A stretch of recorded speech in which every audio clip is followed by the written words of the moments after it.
Hello ladies and gentlemen, welcome back to the channel. My name is Roden, and in today's video we're going to be going over the top 10 hot takes that I have about cars and or the car community in general. For those who don't know, hot takes are pretty much just unpopular opinions, things that I think about cars that I always see other people online disagreeing with for the most part. These are the 10 that I have that I think most people are going to disagree with, and the whole point of these videos is to ruffle some feathers. So if you get mad, I am sorry, but everybody has their own hot takes, man. As a matter of fact, I would like for you guys to leave your hot takes in the comments below, and maybe if there's enough comments, I will make a video reacting to your guys' hot takes and see if I agree or disagree with them. Obviously, I'll also probably reply to them in the comment section, but maybe you don't know how to read or something, and so I'll make a video. A song of the day is called Freestyle by Lil Baby. It is a rap song, obviously. His name is literally Lil Baby. I mean, if you couldn't figure that one out, that's on you. So if you don't like rap music, obviously don't listen to it, but shout out my label, that's me.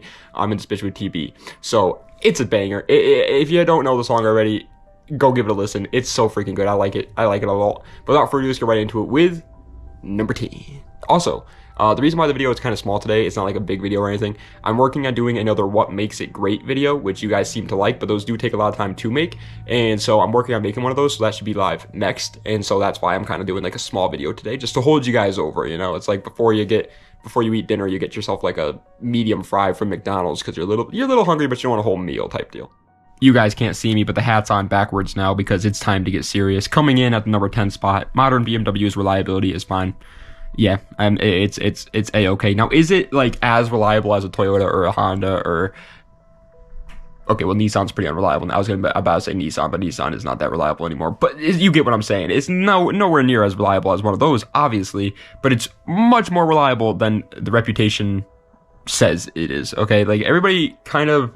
Okay, in the early 2000s, and honestly, even in the 90s and 80s, BMW was horribly unreliable. It was just not that great. It was pretty bad. And I'm going to be honest, they still to this day make some that are unreliable, but the vast majority of the ones that normal people are buying are fine. 328i's are fine. 528i's are fine. Like, yes, M5 CS's might give you some problems because they're a sports car. You're not supposed to daily drive those, but everything else is a-okay. You'll get away with driving it. You won't have any major problems. You might have some here and there, but what car doesn't?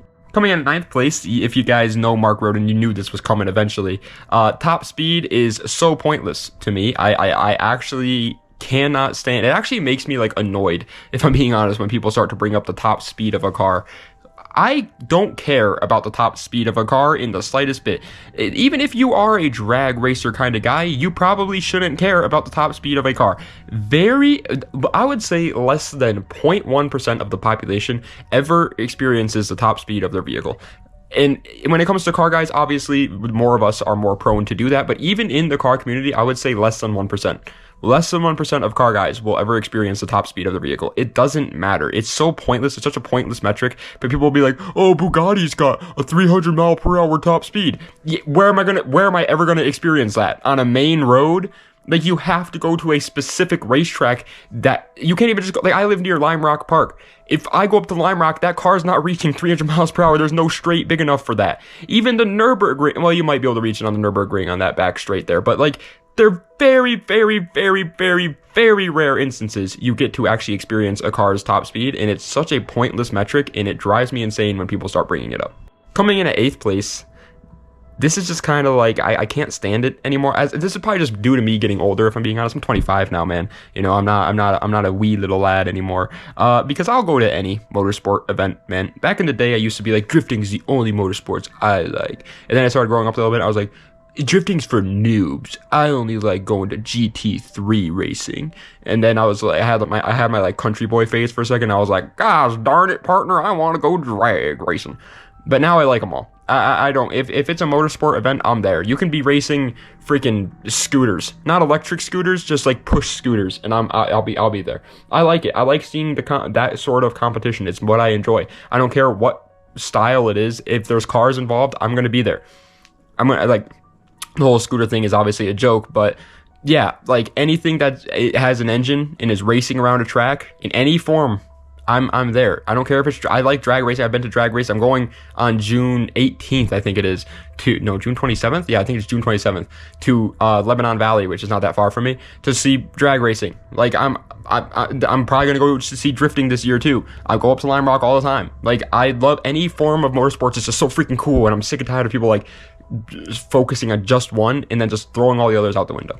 Coming in at 7th place, this one's only a hot, it shouldn't even be a hot take. It's actually disappointing that it is a hot take. But car people make liking cars better, in my opinion. Excuse me, that was the nastiest thing on planet Earth. But I feel like every time online you see people complaining about, oh my god, I like cars, but the car community sucks. I don't like being a part of the car community. They're so annoying. Are there bad eggs in the car community? Obviously, there's bad eggs in every single community out there. Like you're never gonna find a community where every single person in it is a good person, except for like the good person community, I guess. But like that's the stupidest thing I've ever heard. Like every community has some bad ones. All you got to do is find the good ones. It's not that hard. And once you do, you now have people that have the same hobby as you, and they motivate you. Dude, I cannot tell you the amount of times when I go down to my friend Zach's shop and some cool car shows up, or he himself has a new cool car, and it motivates me like crazy to get some work done so I can hopefully buy and build up more cool cars. I like it. If you ever like feeling like you don't really like cars anymore, go hang out with car people, and it'll bring your joy back to them. Coming in at 6th place, this one would make my like 19-year-old self really angry, because I think that wide bodies rarely look good nowadays. Again, back when I was a wee kid lad and these things were first hitting the scene, I wasn't like 19, I was probably like 16 when these things first started becoming popular. Wide body kits on like everything, Rocket Bunny, Pandem, whatever it was, they were just slapping them on every car. There was freaking Toyota Corollas with wide body kits on it. It was insane. But nowadays, man, I don't like them anymore on the vast majority of cars. I do think, okay, so here's the thing. There are some wide body kits that obviously do work. I think that BRZs look incredible with wide body kits. I would, if I ever owned a BRZ, I would absolutely put a Rocket Bunny kit on it. I like the Mark V Supras with wide body kits on them. I think those look a lot better. But I will say I like over fenders. I think a lot of cars do benefit from slight over fenders that flow with the lines of the car well, but just make it look a little bit more wide and aggressive. I think that's cool. But real wide body kits, like straight wide body kits, they don't look right. They always look like they're just out of place and just like slapped on, and it doesn't flow with the car's lines in the slightest bit 9 times out of 10. And I would rather just keep the car stock body. Coming in at number 5 spot, this one's definitely more accepted in the mature part of the car community, I would say. But again, this is another one. I got a lot of young guys on my channel, so that's why I'm saying it. Loud does not equal better. Again, the mature guys know that, you know, at this point, most of us, once you reach like 25 and your frontal lobe develops, I feel like at that point, you're just kind of like, yeah, I'm not, even before that, realistically, like 22, you're like, yeah, I'd rather have like a full exhaust in my car than cut the muffler off of it. You know what I mean? And I just wanted to try and, you know, hopefully get it into the younger kids' minds. Because I was 16 once too, and I thought it was cool to just cut the muffler. We cut the muffler off my friend's Hyundai Sonata, and we thought it was like the coolest thing ever. It was an automatic 2008 Hyundai Sonata. It was burgundy red. It was bone stock besides that. As a matter of fact, the only thing that was done to the car besides the exhaust was the hubcaps fell off. That was it. And we thought it was cool too because it looked black now. The wheels were black, so we were like, yeah, that's cool. The hubcaps are all. It was just steelies. It's either way, what I'm trying to say is loud does not equal better. If you want your car to sound good, spend a little extra money, get an actual exhaust. Or even just like straight pipe it is like, it's loud, but at least it sounds good on most cars. Don't like just cut the exhaust off. Now it just sounds like you have an exhaust leak. Coming in at 4th place, however, I've said this multiple times in this channel, and most of you guys agree with it on my channel, but that's my channel. You guys got to understand that, like, you guys agree with what I'm saying. That's probably why you're following me. But the vast majority of car community enthusiasts nowadays, I feel like, disagree with this. I would rather have 30 tuner cars than one supercar. I cannot tell you the amount of times I'm on TikTok and I see some guy with like a G80 M3. And it's like, dude, that's a cool car. Don't get me wrong. I would love to own a G80 M3. Dude, I would love to own a G80 M3. But he's like 21. And I'm like looking at his account, and that's the only car he has. It's his daily and everything. And I'm like, bro, with that, like, that car was probably what, 80 grand? With $80,000, you could have bought like a truck for a daily, right? Like some Silverado or a Ford F-150, whatever, for a daily, and then used all that extra money on cool little tuner projects rather than that one really nice, again, I'll give it to you, really nice, nicer than the vast majority of tuner projects out there car, but still, like, you could have had so much better. I feel like you could have just built up a little bit of a collection, and it would have been so much cooler than just that one car. No hate to the guy. Everybody has their own taste, but it's just, That's what I would rather have. Coming in at third place, however, it's not even really a contest for me, but there are some people out there that try and say that it is. Ford versus Chevy is the best rivalry in automotive history, and there's no one that even comes close. I mean, what do you really have? You got Subaru versus Mitsubishi. Okay, they had a good run during their rally racing heritage, but that was like 90s. That was like the 90s and then slightly early 2000s when rally racing was actually popular, and they were competing and were like doing great during that time. But Ford versus Chevy has been happening since the freaking 50s. The 50s. Every single time that Ford or Chevy would come out with a new car that was like selling well, the other one would come out with an answer to it. The El Camino and the Ranchero, the Camaro and the Mustang. There's tons of the freaking Corvette and the Viper came out in like the 90s. So I was kind of, or that's Dodge anyways.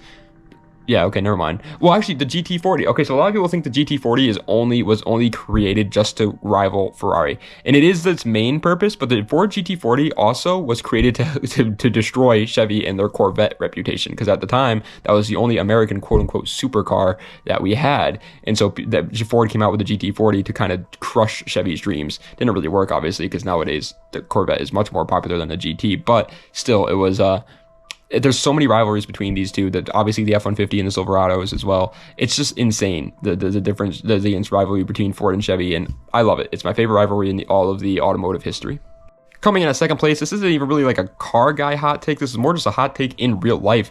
Every single human being on the face of the earth should at one point in their lifetime experience drifting or donuts or anything. Sliding around in a car, they should experience it. It is a super fun time. And we know that as car guys. Obviously, you're watching this video and you're like, yeah, man, it's a blast. You know, like that's the reason why I like rear-wheel drive cars. That's why I want a rear-wheel drive car, because I like to just do donuts. I don't even want to like turn it into a drift car. I just want to have a car that if I want to, I could do a donut in or a burnout or something. That's cool to me.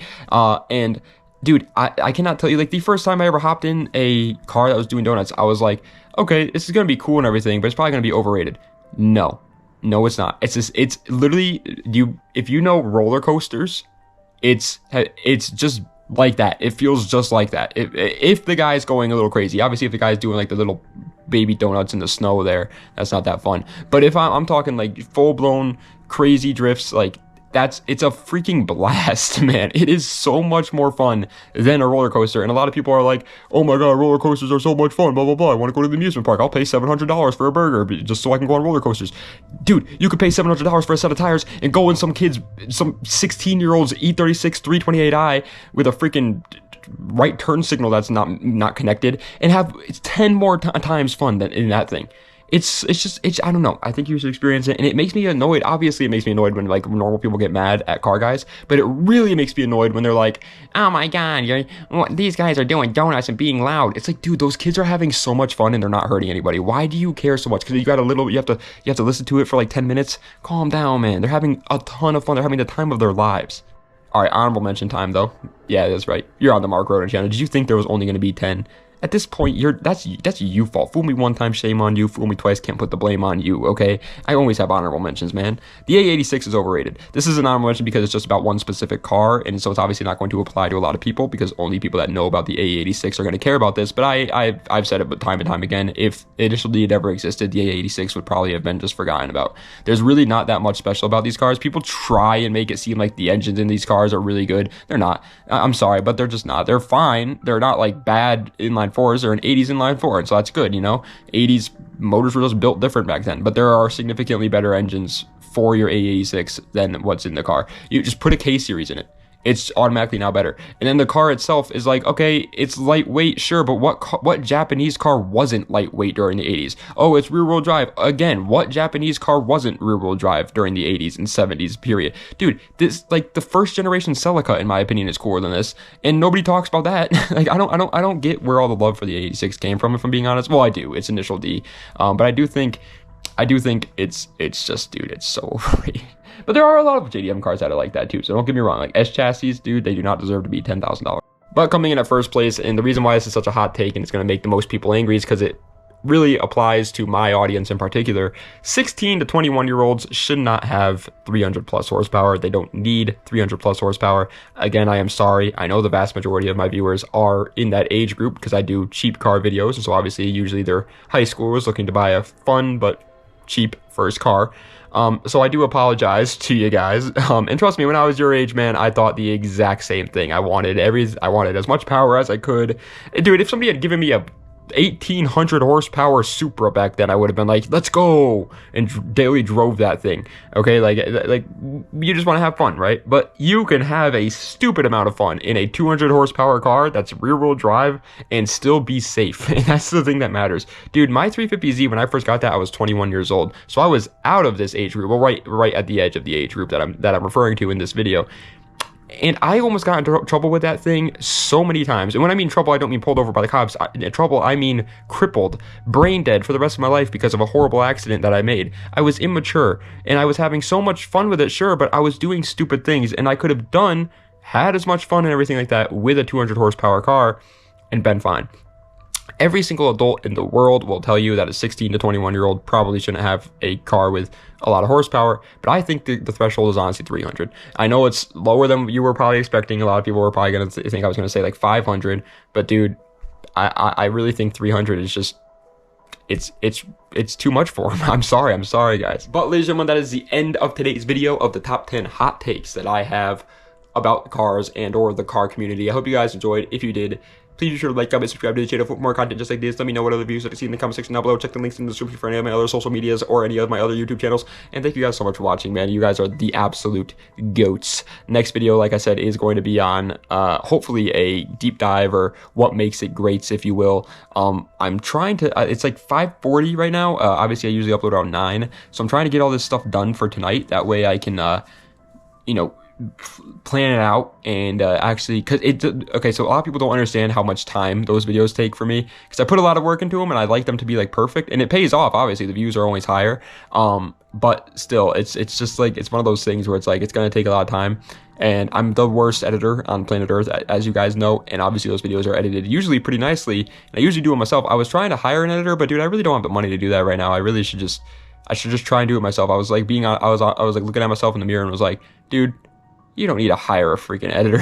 You could do it yourself, bro. Like, what do you mean hire an editor? Like, you got the time. You're just being lazy bones. And so I was like, whatever, we'll figure it out. But I also am kind of just like burnt out on deep dives. I don't know. Every time I do them, I'm always like, I don't want to do them.